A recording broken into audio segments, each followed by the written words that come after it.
ইবাদতের স্বাদ নষ্ট হয়ে যায় চোখের জুনার কারণে। কিসের কারণে? আমি আপনাদেরকে আল্লাহর উপরে ভরসা করে বলছি, যদি কেউ ইবাদতের স্বাদ পান না এই অভিযোগ করেন, আপনি টানা 10 দিন 20 দিন এই চোখ দিয়ে হারাম কোনো পর্নোর দিকে তাকাবেন না, কোনো মিউজিক কোনো গান শুনবেন না, মোবাইলেও না, মোবাইলের বাইরেও না, টেলিভিশনেও না, কোনো দিকেই না।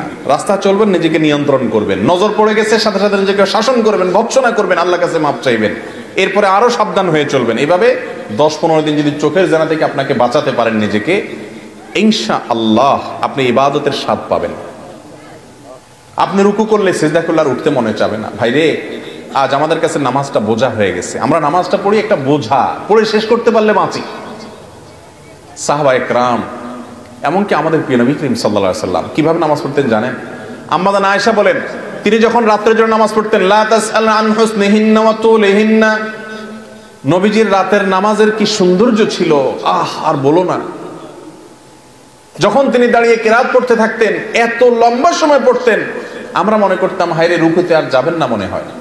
রুকুতে যাওয়ার পর সুবহান রাব্বিয়াল আযীম, আল্লাহর পবিত্রতা বর্ণনা করছেন, মালিকের সামনে নিবেদন করছেন তাসবিহ।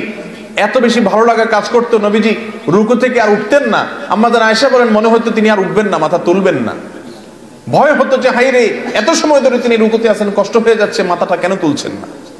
এরপর যখন মাথা তুলতেন, এত সময় ধরে দাঁড়িয়ে আল্লাহর প্রশংসা করতেন, হামদান কাসীরান তাইয়িবান মুবারাকান ফি রব্বানা ওয়ালাকাল হামদ। এত সময় নিয়ে বলতেন, মনে হয় যে আর সিজদা যাবেন না। আবার সিজদা গেলে একই অবস্থা। সবচেয়ে মজার জায়গায় সিজদা, আমার মালিককে আমি সিজদা করছি, এই সিজদার বিনিময়ে দুনিয়া এবং দুনিয়ার মধ্যে যা কিছু আছে সবকিছুর চাইতে উত্তম হবে, মালিকের সবচেয়ে নৈকট্য অর্জন হবে। আকরাবু মা ইয়াকুনুল আবদু মির রাব্বিহি ওয়া হুয়া সাজিদ, বান্দা আল্লাহর সবচেয়ে কাছে যেতে পারে যখন সে সিজদায় চলে যায়। প্রধানমন্ত্রীর খুব কাছে যেতে পারলে, প্রেসিডেন্টের খুব কাছে যেতে পারলে আমাদের গর্ব হয়। দুনিয়ার প্রধানমন্ত্রী, দুনিয়ার প্রেসিডেন্ট, দুনিয়ার রাজা, দুনিয়ার সমস্ত মানুষের মালিক যিনি, বাদশাহ যিনি, রব যিনি, সবাই যার গোলাম সৃষ্টি, সেই মালিকের সবচেয়ে কাছে যেতে পারে মানুষ যখন সিজদায় চলে যায়। আপনি যদি মনে করেন আমি সিজদায় আছি, আমার রবের সবচেয়ে কাছে আছি, একবারে সামনাসামনি রবকে পেয়ে আমি নিবেদন করছি সুবহান রাব্বিয়াল আলা, ও আমার মহান প্রভু মালিক, আপনি পবিত্র, আপনার পবিত্রতা আমি বর্ণনা করছি, ভালো লাগা কাজ করবে। নবীজি সাল্লাল্লাহু আলাইহি ওয়াসাল্লাম লম্বা সময় সিজদা করতেন, উঠতে চাইতেন না। আর আমাদের অবস্থা হলো নামাজ তাড়াতাড়ি করে শেষ করতে পারলে বাঁচি। নামাজের পরে যদি বৃষ্টি হয় তো মসজিদের দুয়ারে এসে সবাই এমন ভাবে একত্র হয়, মনে হয় জেলখানায় আছে, বাইরে হওয়ার জন্য সবাই পাগল হয়ে গেছে। ঠিক না ঠিক? ভাইরা আমার, এই ইবাদতের স্বাদ নষ্ট হয় যে কাজগুলোর মাধ্যমে, তার মধ্যে অন্যতম একটা কাজ হলো চোখের গুনাহ, যেটা আজ ব্যাপক হয়ে গেছে। এই জন্য ইবাদতের স্বাদ নাই। আল্লাহ আমাদেরকে চোখের জেনা থেকে বেঁচে থাকার তৌফিক দান করুন। আর এমনি গণহারে গুনাহের কারণেও ইবাদতের স্বাদ কমে যায়। ইবাদতের স্বাদ কমার তৃতীয় কারণ হলো হারাম খানা। আজকাল খাবারের মধ্যে এত ভেজাল, আল্লাহ মাফ করুক, ইমাম সাহেব বেচারা যে বেতনটা পায়, ওয়াজ করে হুজুর যে হাদিয়া পায়, ওই হাদিয়াও দেখা গেল যে যেসব মানুষ দিছে টিছে, সুদখোর, ঘুষখোর, টিনচোর, গমচোর, ডাকাত, রাহাজানি করেন না, আইল ঠেলা মানুষ, 2 নম্বরে ইনকাম করা মানুষ, চাঁদাবাজ, মাস্তান, এক একজনের ইনকামে এক এক ভেজাল। আবার কেউ আছে এগুলো কিছু করেন, আপনারা খুব হাসতেছেন মনে মনে, হুজুর সব বাঁশ দিয়ে ফেলতেছে। আপনি নিজেও যে বাঁশ খাওয়ার লোক, আপনি বোনের হক দেন নাই, ফুফুর হক দেন নাই বাপের সম্পত্তিতে, তাহলে আপনিও হারামখোর, আমিও হারামখোর হয়ে যাব যদি এই কাজ করি। ঠিক না? আমি ঠিক? এই হারাম খাওয়ার কারণে ইবাদতের স্বাদ পাওয়া যায় না। 3টা জিনিস বললাম, চোখের জেনা থেকে বাঁচা, সকল গুনাহ থেকে বাঁচার চেষ্টাটা করতে থাকা, আর বিশেষভাবে আমি যা খাবো উপার্জন করব এটা যেন হারাম না হয়, এই দিকটা চেষ্টা করা। এই 3টা কাজ করেন, আল্লাহর কসম ইবাদতের স্বাদ এমন পাবেন, আপনাকে ইবাদত থেকে গুলি করে কেউ সরাতে পারবে না। ভাইরে, সালহাতু সঙ্গে বুদি দিল খারাস, আজমুদে এক জামানা খাকে বাস। অনেক কিছু স্বাদ পেয়েছেন জীবনে, অনেক কিছুর স্বাদ। ভাই, ভালো খাবারের স্বাদ পেয়েছেন, জেনা হারাম রিলেশন সম্পর্কের মধ্যে স্বাদ পেয়েছেন, ফেসবুকে ইউটিউবে আজেবাজে জিনিস দেখে স্বাদ পেয়েছেন, হালাল হারাম বিভিন্ন ভাবে বিভিন্ন স্বাদ পেয়েছেন। আজমোদে এক জামানা খাকে বাস, একটু পরীক্ষা করে কিছুকালের জন্য মাটি হয়ে দেখেন, একটু কিছুকালের জন্য হারাম ত্যাগ করে দেখেন, ইবাদতের স্বাদ যদি একবার পান দেখবেন যে এর চাইতে স্বাদের আর কিছু নেই।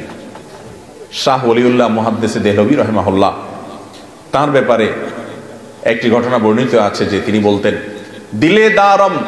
দিলে দারম জওয়াহির পারায় ইশকাস্তে তাহবিলশ কেদারত জের গরদোমি সে মেরে সামানে কে মন্দারম।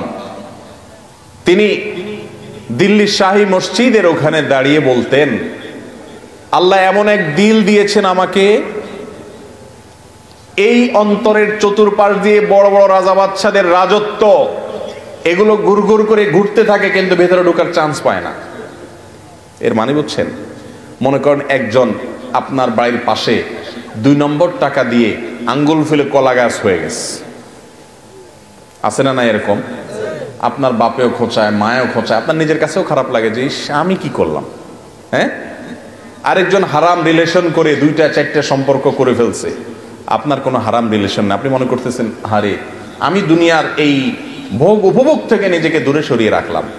তো তিনি বলেছেন আমার অন্তরে এগুলার লোভ, মোহ, পদ, টাকা পয়সা, অমুকে রাজনীতি করতে করতে বিশাল নেতা হয়ে গেছে, এখন তার দেখে কে আর পয়সা ক্ষমতা, কিন্তু আমি তো সেই জায়গায় পড়ে থাকলাম। মনের মধ্যে এগুলো ঢুকতে চেষ্টা করে, এগুলার বড়ত্ব মনের ভিতরে ঢুকলে তখন আস্তে আস্তে সেগুলো করতে মনে চায়। তো তিনি বলেছেন এগুলো সব আমার মনের চতুর্পাশ দিয়ে ঢুকে কিন্তু ঢুকতে পারে না, কারণ কেদারত জের গরদোমি রেসামানে কামান ধারম। ও দুনিয়ার রাজা বাদশারা, ও মোগল সম্রাটেরা, আমি যে অন্তর রাখি এই অন্তরে আল্লাহর ইবাদত করে যেই পরিমাণ নিজেকে ধনী মনে হয়, তোমাদের কাছে যত কিছু আছে এগুলো সব আমার কাছে তুচ্ছ মনে হয়, এগুলোর কোনো মূল্য আমার কাছে নাই, তোমরা এগুলোকে অনেক বড় কিছু মনে করতে পারো। মুসলমানের নজর হবে সেরকম, এগুলো কল্পকাহিনী মনে হবে। এক সময় আল্লাহর নেককার বান্দারা পৃথিবীতে যারা ছিলেন তাদের কাছে এগুলোই মনে হতো। সাহাবা একরাম, বড় বড় সম্রাটদের মাথার উপরের মুকুট স্বর্ণ দিয়ে তৈরি, মসজিদে নববীর সামনে এনে রাখা হয়েছে। ইবাদতের স্বাদ পাওয়ার আগে, ইসলাম গ্রহণ করার আগে যারা একটু ওটের পানি পান করানোকে কেন্দ্র করে শতাব্দীকে শতাব্দী যুগ যুগ ধরে যুদ্ধ করে বেড়াতো, তুচ্ছ জিনিসের জন্য লড়াই করত, সেই মানুষগুলো ওই মুকুটকে, সম্রাটের সেই সোনা খচিত মুকুটকে পাও দিয়া উষ্ঠা মারে লাথি মারতে মারতে চলে যায়। এগুলো তাদের অন্তরে প্রবেশ করতে পারে না, এগুলো তাদেরকে কোনো অবস্থাতে দুর্বল করতে পারে না। ও ভাই, ইবাদতের স্বাদ যদি একবার পেয়ে যান, আল্লাহর কসম পৃথিবীর সব কিছু আপনার কাছে তুচ্ছ হবে, সততা নীতি আদর্শ আপনার কাছে বড় হবে। আল্লাহ আমাদেরকে ইবাদতের স্বাদ পাওয়ার তৌফিক দান করুন। তাহলে 3 কাজ করতে হবে, চোখের জেনা থেকে বাঁচতে হবে, সকল গুনাহ থেকে বাঁচার বিশেষ চেষ্টা থাকতে হবে, আর হারাম খানা থেকে বাঁচার চেষ্টা করতে হবে। আল্লাহ আমাদের তৌফিক দান করুন।